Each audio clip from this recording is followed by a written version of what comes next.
What is going on, Colts Nation? Welcome back to another episode of Bring the Juice. Your guys, Derek and Cody, with you as always. And guys, after the abysmal performance that the Indianapolis Colts put on Sunday afternoon against the Cincinnati Bengals, the Indianapolis Colts had to have a couple different things happen in order to retain their playoff hopes. And thankfully, Cody, we're able to have that happen. We're going to talk about that here in this episode. I know you talked about the game yesterday, obviously, in the recap. You had a lot to discuss with that. I didn't really get a chance to say my thoughts. Obviously, I was at that game. Just clearly nothing that Indianapolis did well. And we'll talk about that performance and then moving forward in another video. But let's talk about specifically where Indianapolis stands as we sit here today. So Indianapolis is still in the playoff picture despite Cincinnati winning the head-to-head matchup. We look at what we're at now. The main thing that really stinks, Cody, is you had a situation where if you're Indianapolis, you had a situation where Jacksonville and the Texans lost.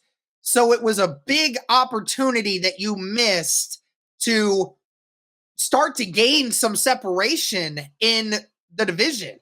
You know, you would have been able to get a game advantage over the Texans, which again, we know coming at the end of the year, that is going to be the big game. That's going to be the one that's going to decide Indy going to the playoffs or not for the most part. And Jacksonville lost to Cleveland. So they lost it. You would have been tied with Jacksonville for first in the division. Kind of one of those situations, man, where it sucks that the Colts weren't able to take advantage of the rest of the division falling forward. Yeah. And, with all the things that were at stake, it's just shocking to me. And we talked about it in the recap, just how utterly lifeless this team looked. I mean, you would have thought, Derek, this was the 4-win football team from a year ago. That's how they looked. No phase played well in this game. And that's like the first time that I think we've said, like, this was the most complete team loss we've seen all year. Whether it was offense, whether it was defense, whether it was special teams. All these things that have had their moments this year and have helped you win games, they all were atrocious in this game. And so, yeah, it is very unfortunate that, the Colts choose the worst game of the year to do that, when that really, you could have been ahead in a lot of different ways. And you could be sitting here right now, like you said, tied with Jacksonville for the division lead. Jacksonville's lost 2 straight, and the Colts still haven't been able to take advantage of that, which just is a bummer. So, yeah, it sucks that Indy, decided to have their worst output by far of the season when it really mattered the most. I guess, like, moving forward, there are more games. That's the good thing. There still are 4 more games to make up for it. But dang, you just look at it and you're like, what a missed opportunity on Sunday. 100%. It definitely was a missed opportunity. But the great thing is, and we're going to talk about it all week, Cody, Indianapolis, they beat the Steelers. Then at the end of the day, it's going to remain a good thing for us if we just continue to win out here, because you beat the Steelers, who are currently sitting at the 6th seed. If you beat them, you remain in that 6th seed, regardless of what happens with the rest of the schedule. And, you just have to control your own destiny. And it's just talking about it 1 week at a time and beat the team that's in front of you. Yeah, and again, on paper, and I know, a lot of this stuff, you would have said a couple weeks ago the Colts would beat Cincinnati pretty well, and that didn't happen. So, but on paper here, when you head into this Pittsburgh game, and maybe getting ahead of myself, but they're a beat-up football team, and they're a struggling football team. And so as bad as it was on Sunday, this is a great chance here, especially if a few of these key players who, suffered some pretty significant injuries, I would say, and, puts their future in terms of this week in doubt for the Colts or for the Steelers. The Colts have a great chance here, potentially getting back a couple pieces as well, which I think will be big in this game. And so, yeah, I mean, this is the game. If you don't win this game, Derek, let's be frank, the Colts don't deserve to make the playoffs if they don't beat this Steelers team that's literally lost 2 straight to 2 of the worst football teams in the NFL this year. So if the Colts don't win this, I mean, you talk about how bad Cleveland was, or how bad the Cincy game was. But if the Colts don't win this game, we got a whole lot of new set of problems that we got to talk about then, because obviously something is going majorly wrong. It's not just a bad week. It's like starting to become a trend a little bit. Yeah, absolutely. And again, like we'll talk about the Indy, bouncing back and everything else. But yeah, you got the Steelers coming up that once again are going to be bound to their backup quarterback in Mitch Trubisky. You have 2 of the defensive ends that they have, TJ Watt and Highsmith, both in concussion protocol, if I'm not mistaken. I know Watt is. I'm not 100% sure on Highsmith, but Highsmith had a neck, but I think they're calling it that as well. Yeah, I think they're calling him a concussion. Yeah, so I mean, again, neither one of these guys are going to – if either of these guys are ready to go, I mean, you're right. That'll be huge. But nevertheless, again, you're going into this matchup facing Mitch Trubisky, and that's a huge thing for Indianapolis. And it's more important now than ever, because if Indy wins this next game, they have a 69% chance of making it to the playoffs. So you win this game, you got a very solid chance of making it from that point forward, given the schedule. Now, if we lose this game, that drops all the way down to 29%. So it's a very less than favorable obstacle if you're Indy. The only way that you could get in the playoffs if you're Indy, if you lost this game against the Steelers, is if you won out. And even then, that doesn't give you a great chance of still making the playoffs. That you would still have to hope that somebody else goes down, because, Cody, there are 6 teams at 7-6.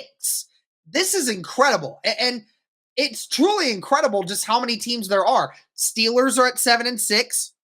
The Colts are 7-6. The Texans are 7-6. The Broncos are 7-6.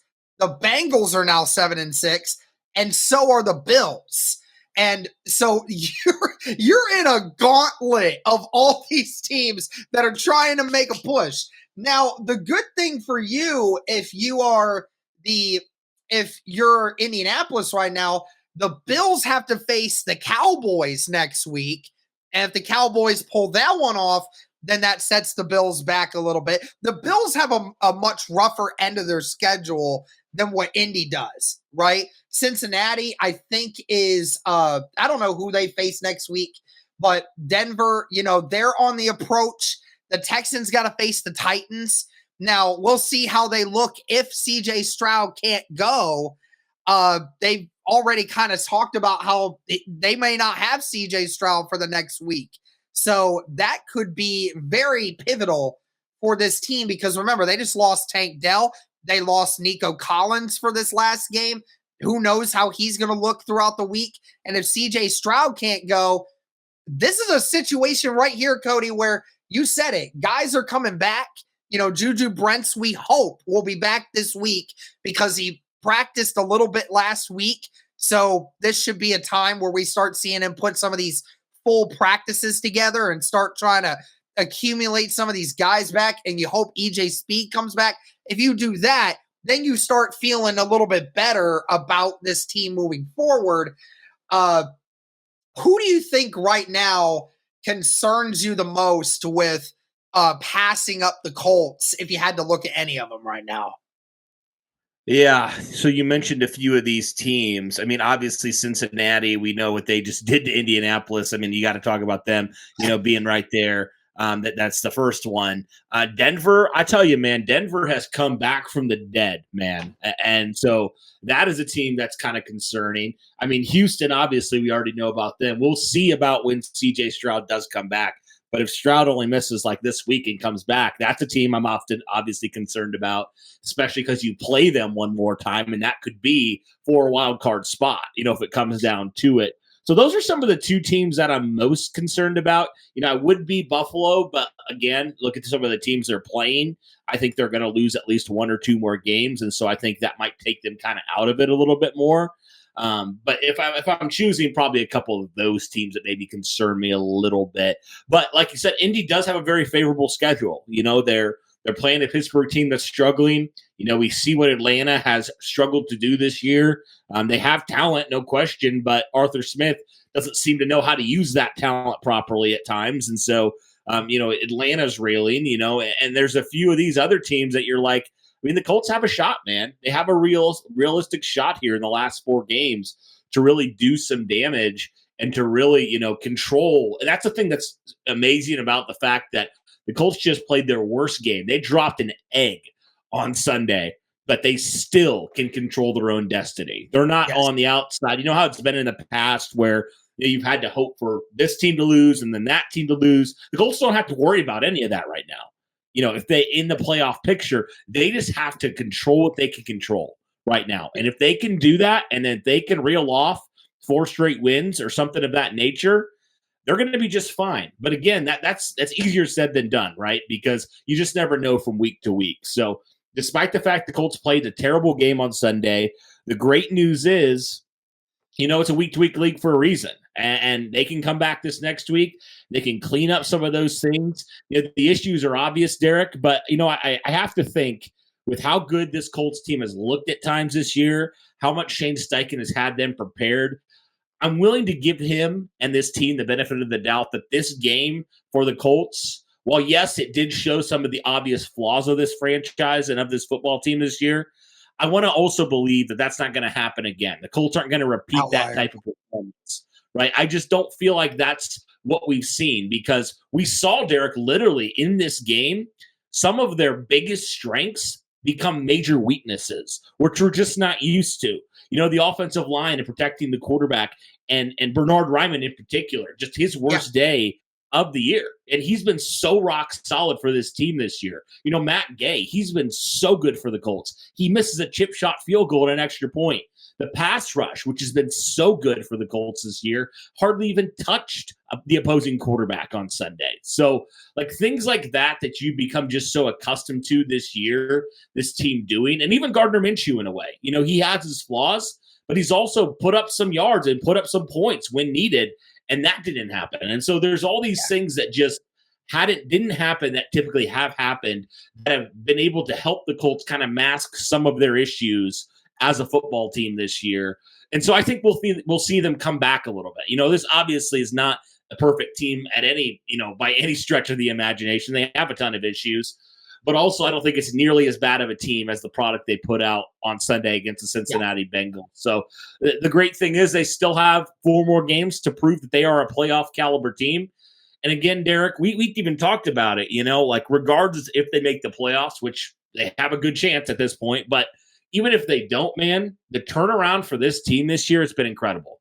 It's been incredible to see. There's new life in this building, and it's been definitely awesome to see. But still, we want to talk playoffs. Of course we do. And so they have a great chance here. And I'm not going to dismiss and say who cares if they make – we care if they make the playoffs. We want them to make the playoffs. But, it's kind of funny because I was telling my brother that. I was like, "What? How funny is it at the beginning of the year, neither of us expected them to make the playoffs. And yet here we are now that the Colts are in the playoff push. And we're like, if they don't win, we're going to be kind of upset because it's like we now know we have the chance, right?